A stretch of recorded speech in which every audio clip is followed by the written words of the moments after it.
Police ने case की तफ्तीश में एक अहम पेशरफ्त की है। मीर रज़ा के सीडीआर के डेटे के ज़रिए कुछ 15 अफराद का डेटा निकाला गया है जो मीर रज़ा से आखिरी बार राब्ते में थे।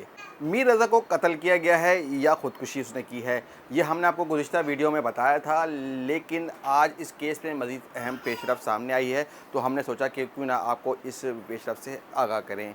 मैं हूँ शाहनवाज़ कादरी और आप देख रहे हैं बाखबर कराची। तो रोज़ हमने आपको इस केस में बताया था कि पुलिस जो तफ्तीश कर रही है वो ख़ुदकुशी की जानिब कर रही है, लेकिन हमने आपको ये भी बताया था कि कुछ ऐसे क्लूज़ हैं जिसमें कत्ल के शवाहिद मिल रहे हैं। आज मीर रज़ा के केस में एक अहम पेशरफ्त सामने आई है जब एडिशनल आईजी की जानिब से 4 रुकनी कमेटी बनाई गई है, जिसमें एसएसपी, एसआईयू और इसके अलावा एसएसपी ईस्ट और दीगर जो पुलिस के अफसरान हैं वो इस कमेटी में शामिल किए गए हैं। केस की तफ्तीश डिस्ट्रिक्ट पुलिस से लेकर स्पेशल इन्वेस्टिगेशन यूनिट के हवाले कर दी गई है। जो टीम थी उन्होंने आज जाय वक़ुआ का दौरा किया था और फिर शवाहिद इकट्ठे किए थे।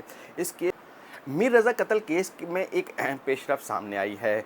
पुलिस ने मीर रज़ा के सीडीआर डेटा के ज़रिए उससे आखिरी बार राब्ते में रहने वाले 15 अफराद का सीडीआर डेटा भी निकाल लिया है और सीडीआर डेटा वफाकी हसास इदारे के हवाले किया गया है, जिससे पूछा जाएगा कि इन 15 अफराद की लोकेशन क्या थी जब मीर रज़ा गुलिस्तान जौहर की जानिब गया था। 4 बजे से लेकर गुज़िश्ता रोज़ 4 बजे तक तमाम अफराद की लोकेशंस क्या थी। इससे ये पता चलेगा कि आया कोई उसके करीब मौजूद तो नहीं था, अगर होता तो उससे भी तफ्तीश की जाएगी।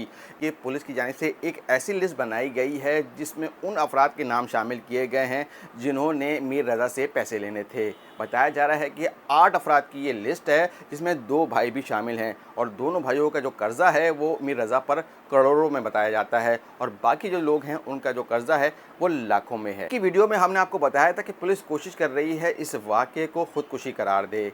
एक वीडियो गुज़िश्ता रोज़ सामने आई थी जिसमें एक मोटरसाइकिल सवार पहाड़ी के ऊपर नज़र आया था, 20 सेकंड के लिए उसी जगह पर रुका जहां पर मीर रज़ा की लाश मिली है। ये वक्त 3:20 के करीब का था और 20 से 22 सेकंड वो शख्स वहां पर रुका रहा। ख्याल ये किया जा रहा था कि वो लाश फेंकने के लिए आया होगा, लेकिन पुलिस की जानिब से आज ये बताया गया है कि उससे पहले की और उससे आगे की वीडियो पुलिस की जानिब से हासिल की गई है और वीडियो में वो शख्स जो है वो अकेला था।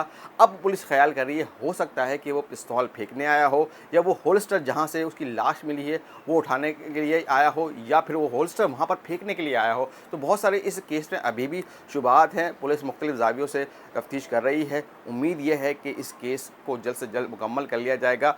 आप क्या कहते हैं, इस केस में क्या निकलेगा? ख़ुदकुशी निकलेगी या कत्ल निकलेगा? इस हवाले से आप हमारे वीडियो के कमेंट में आकर बताएं या कुछ पूछना चाहते हैं इस केस के हवाले से तो हमसे पूछ सकते हैं।